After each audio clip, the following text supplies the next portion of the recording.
HST physical സയൻസിന് എന്താണ് സംഭവിച്ചത്? 2016 വിജ്ഞാപനത്തിന് ശേഷം HST ഫിസിക്കൽ സയൻസ് വിജ്ഞാപനം വരുന്നത് 2024 ഡിസംബർ 31-നാണ്. ഇതുമൂലം ദുരിതത്തിലായത് ആയിരക്കണക്കിന് ഉദ്യോഗാർത്ഥികളാണ്. 2016 വിജ്ഞാപന പ്രകാരം പരീക്ഷ എഴുതി ആദ്യ റാങ്കിൽ നേടിയവർക്ക് പോലും ഇതുവരെ ജോലി ലഭിച്ചിട്ടില്ല. വിജ്ഞാപനത്തിൽ പറയാത്ത യോഗ്യത മാനദണ്ഡമാക്കിയാണ് പലർക്കും നിയമനം നൽകാതിരുന്നത്.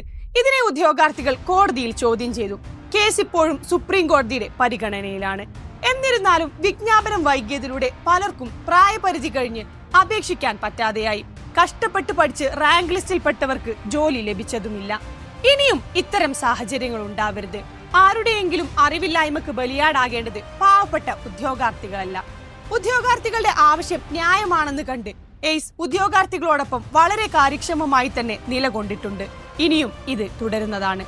നിലവിൽ 31/12/2024 കാറ്റഗറി നമ്പർ 605/2024 പ്രകാരം 6/6/2019 വരെ ഫിസിക്സ് അല്ലെങ്കിൽ കെമിസ്ട്രി മുഖ്യ വിഷയമായി പഠിച്ചവർക്ക് HST ഫിസിക്കൽ സയൻസിന് അപേക്ഷിക്കാൻ സാധിക്കും.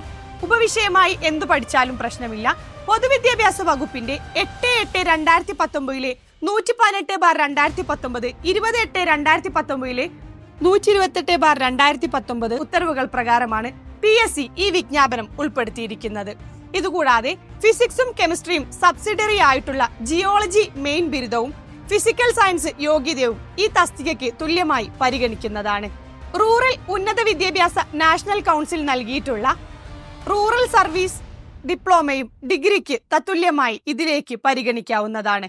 NCERTയുടെ മൈസൂർ RTI നടത്തുന്ന ഫിസിക്സ് കെമിസ്ട്രി മാത്തമാറ്റിക്സ് സ്ട്രീമിലുള്ള BSc ED യോഗ്യത നേടിയവർക്കും ഈ തസ്തികയിലേക്ക് അപേക്ഷിക്കാവുന്നതാണ്. പാവപ്പെട്ട ഉദ്യോഗാർത്ഥികൾക്ക് PSCയോട് ഒരപേക്ഷയുണ്ട്. ഇനിയും ഉപവിഷയങ്ങളുടെ പേരിൽ ഞങ്ങളെ ദ്രോഹിക്കരുത്. ഞങ്ങളുടെ സ്വപ്നവും ഭാവിയും ഇല്ലാതാക്കരുത്.